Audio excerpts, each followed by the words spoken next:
Game theory, an overview.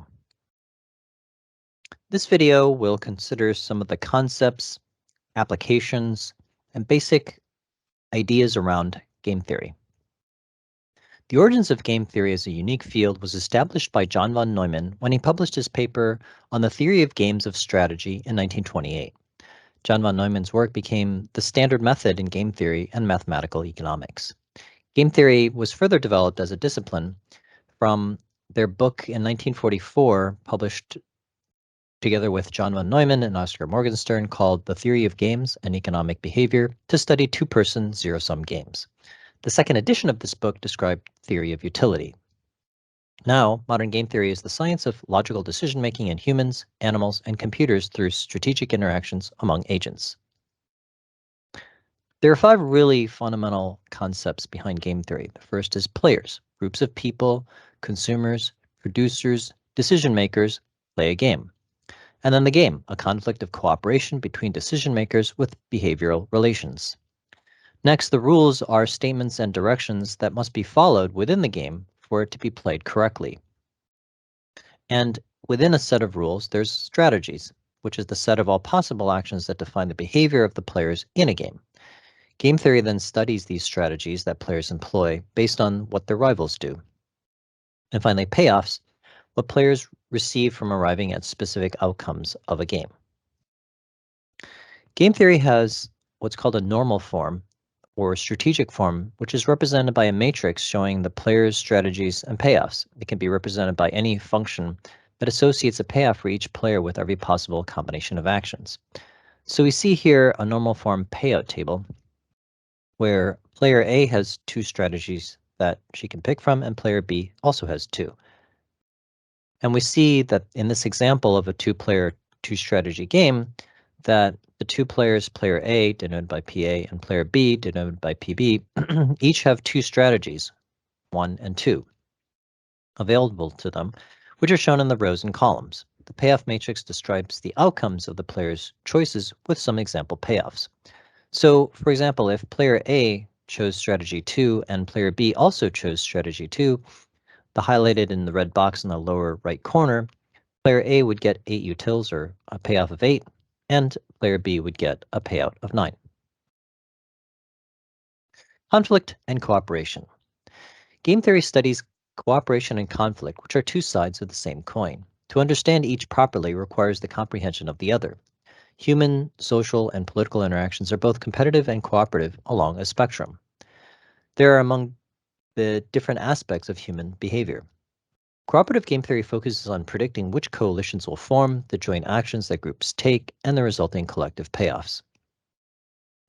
Cooperative and non-cooperative games. Games can be cooperative or non-cooperative. In cooperative games, players can form binding commitments and act together to achieve mutually beneficial outcomes. The game is non-cooperative if players cannot form alliances or agreements. Collaborative game theory studies how groups of coalitions interact or behave with known payoffs. Non-cooperative game theory focuses on predicting individual players' actions, payoffs, and analyzing Nash equilibria. Non-cooperative game theory also looks at how bargaining procedures would affect the distribution of payoffs within each coalition. Risk-taking. Rational people act to maximize their utility. People gamble and take risks when they judge the odds are in their favor. The degree of risk aversion is a matter of personal preference. Rational players take calculated risks. In the insurance industry, insurers try to be risk neutral, and the insured are risk averse to varying degrees. A player's attitude to risk-taking will affect their plays in a game and agreements they enter into. Utility. In developing game theory, John von Neumann realized he needed a way to express the motivation of players more than just saying they like winning and dislike losing. He created the concept of a utility, which is a measure of the total worth of an outcome. This allowed him to assign a numerical value and the units of utils for the possible outcomes of a game.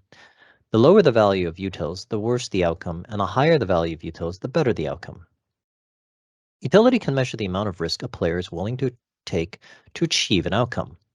Options that are available for a player to choose with different risks are decided against the utility of the outcomes. Zero-sum games and non-zero-sum games. In zero-sum games, the choices by players can neither increase nor decrease the available resources. If the total gains of the players are added up and the total's losses are subtracted, they will sum to 0. Thus, a player's benefits only at the equal expense of others. Poker, chess, and bridge are examples of zero-sum games. They are strictly competitive games. In non-zero-sum games, the choices made by the player can change the available resources. Prisoner's Dilemma is a classic non-zero-sum game. In non-zero-sum games, a gain by one player does not necessarily correspond to the loss by another. In general, societies become increasingly non-zero-sum as they discover more resources and it becomes more complex, specialized, and interdependent. Symmetric and asymmetric games. In asymmetric games, payoffs depend only on the other strategies used, not who is using them. The Prisoner's Dilemma and the Stag Hunt games are symmetrical games. More on this later. In 1951, John Nash showed that every finite symmetric game has a Nash equilibrium. In asymmetric games, there are strategies that are not identically available to all the players. In game theory, the Ultimatum Game and the Dictator Game have different strategies available to each player. A dominant strategy is the most effective strategy for a player irrespective of other players. When one player deploys a dominant strategy, they'll always be better off no matter the strategy their opponent uses. Intransitivity. Intransitivity occurs in games where one strategy may be better or worse than another strategy for one player, depending on how the player's opponents play. Strictly dominant strategies and weakly dominant strategies. A strictly dominant strategy always delivers a higher payout than any other alternative strategy for a player, regardless of what strategy the opponent chooses. Weakly dominant strategies deliver an equal or better payout than an alternative strategy for a player.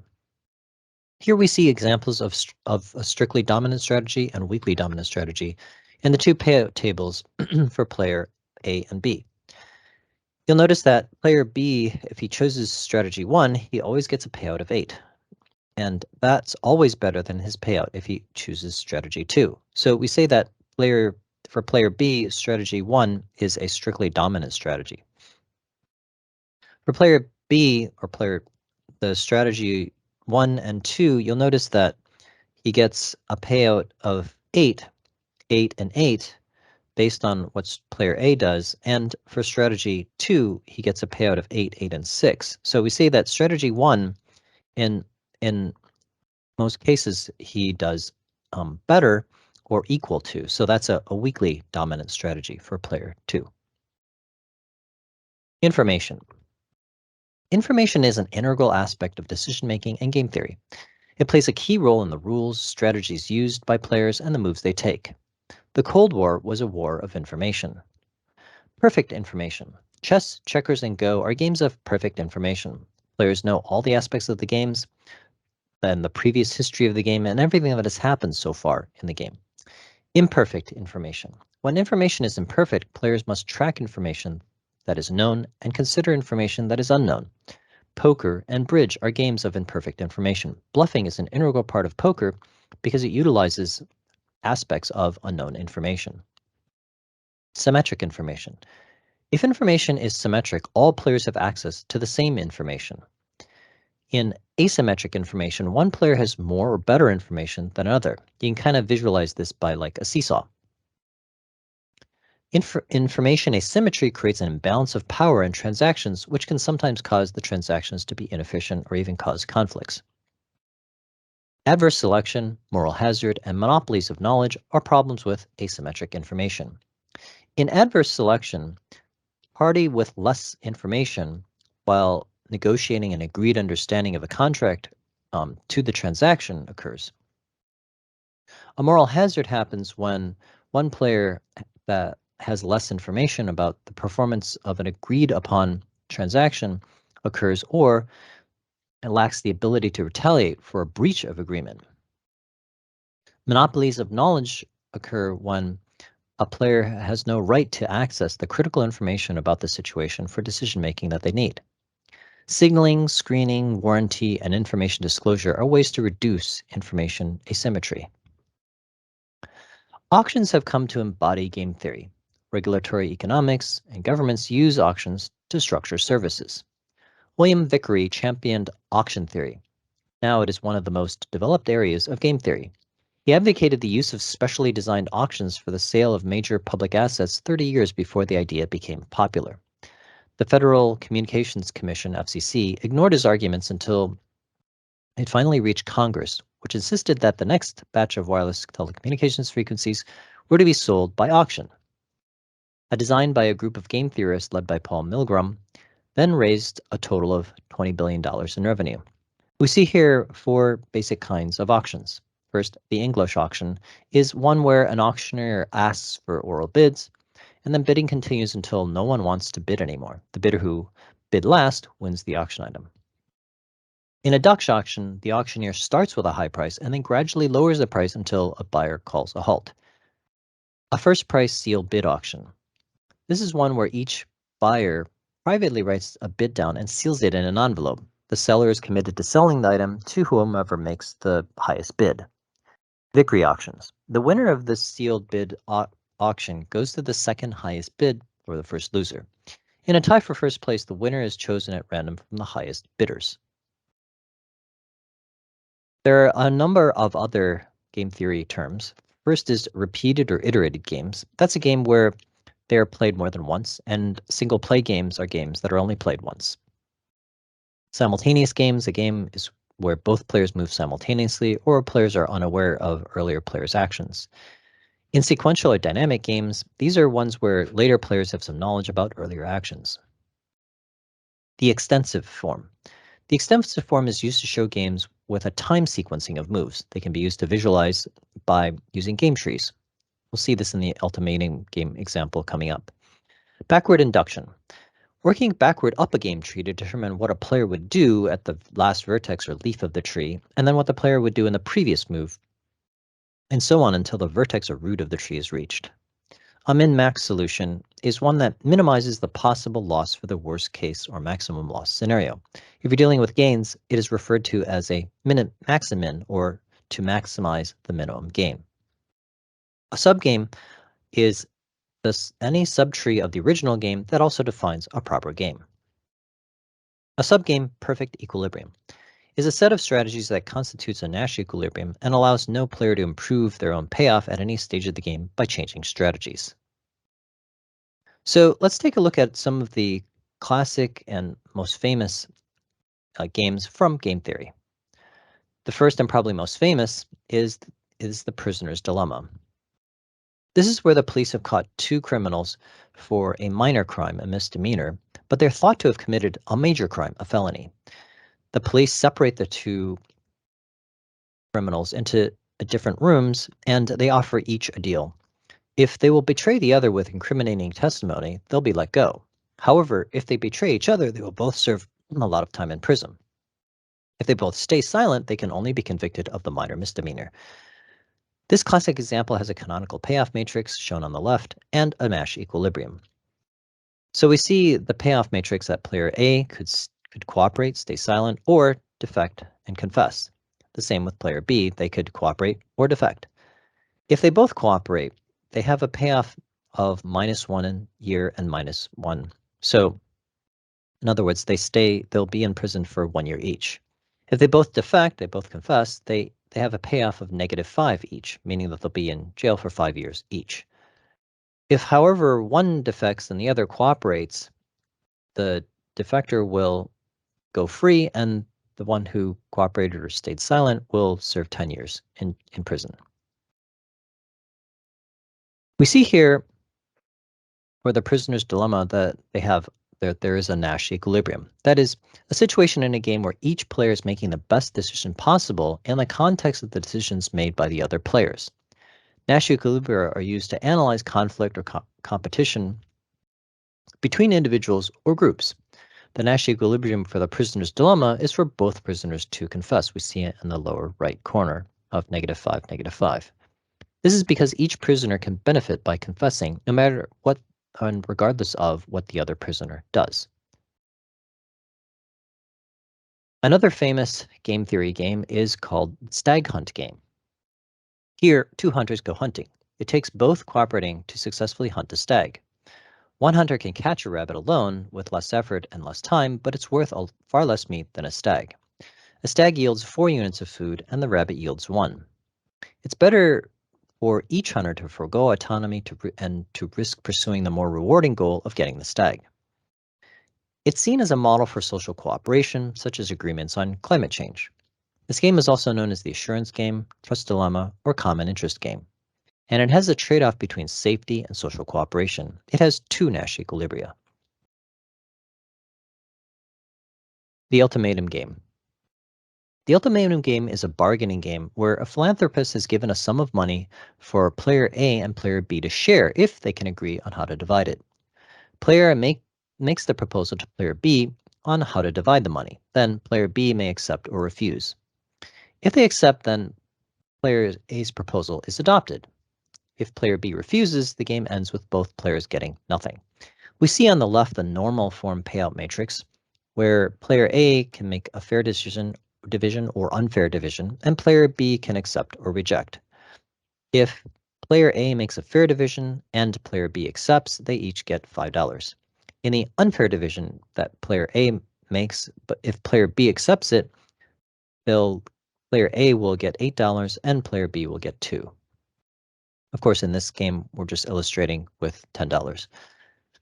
In the extensive form game tree we see on the right, the first split or division is that player A can make a fair division of the money or an unfair division. And then player B can choose to accept or reject. And then we see along the leaves of the tree the results and the outcomes that occur. Let's take a look at some of the applications of game theory. Game theory is used in economics and many different disciplines of economics, including computational economics, experimental economics, behavioral economics, information economics, industrial organization, and political economy. It's been used to study auctions, bargaining, pricing, fair division, duopolies, oligopolies, social networks, equilibriums, and voting systems. In political science, game theory has been used for political economy, public choice, war bargaining, positive political theory, and social choice theory. One of the most famous applications of game theory was in the 1962 Cuban Missile Crisis during the presidency of John F. Kennedy. Today, game theory is used to help predict a nation's response when there's a new rule or law or policy that's enacted. In biology, game theory is used to study fighting behavior, territoriality, biological altruism, and the payoffs for games often relate to a species' fitness. Game theory in biology examines evolutionary forces and the equilibrium known as evolutionary stable strategy, or ESS. Every evolutionary stable strategy is a Nash equilibrium. Game theory has been used to explain the emergence of animal communication and animal signaling. Spontaneous emergent organization helps to explain, say, mobbing behavior, where numerous prey animals attack a larger predator. In computer science, game theory is used to model interactive computations, multi-agent systems, and algorithmic game theory. Computer algorithms are used to find equilibria and understand games, markets, computational auctions, peer-to-peer systems, security, and information markets. In philosophy, game theory has been used in epistemology, that is, what it means for a group to have a common belief and knowledge, and the consequences of that knowledge to create social outcomes from social interactions. In ethical philosophy, game theory has been used to analyze self-interest, human attitudes, and the emergence of morality. In the retailing industry, game theory has been used in the retail industry for pricing strategy and the sale of goods. Retailers are players competing against each other for market share. Retailers use discount prices, sales, marketing, and product placement to shape game theoretic outcomes in the marketplace. Black Friday and Cyber Monday are popular shopping events where retailers employ optimal pricing strategies to capture a share of the holiday shopping market. This game has the retailer and the consumers as players. The retailer uses an optimal pricing strategy and the consumer is searching for the best deal. Retailers seek to find an optimal balance between pricing, supplier relations, brand image, a product portfolio, and the consumer experience. There are also many other real-life examples of game theory. We'll consider a few of them here. Payment sharing. Anytime you split a price with someone, game theory comes into play. Assigning credit. Determining the contribution of each individual to a school project, an academic paper, a patent, or a business endeavor can involve game theory. Dividing goods. Anytime a group of people need to divide goods, game theory can play a role. When an estate is divided, for example, or when profits need to be divided, or any other goods that are divided among a group, game theory can play a role.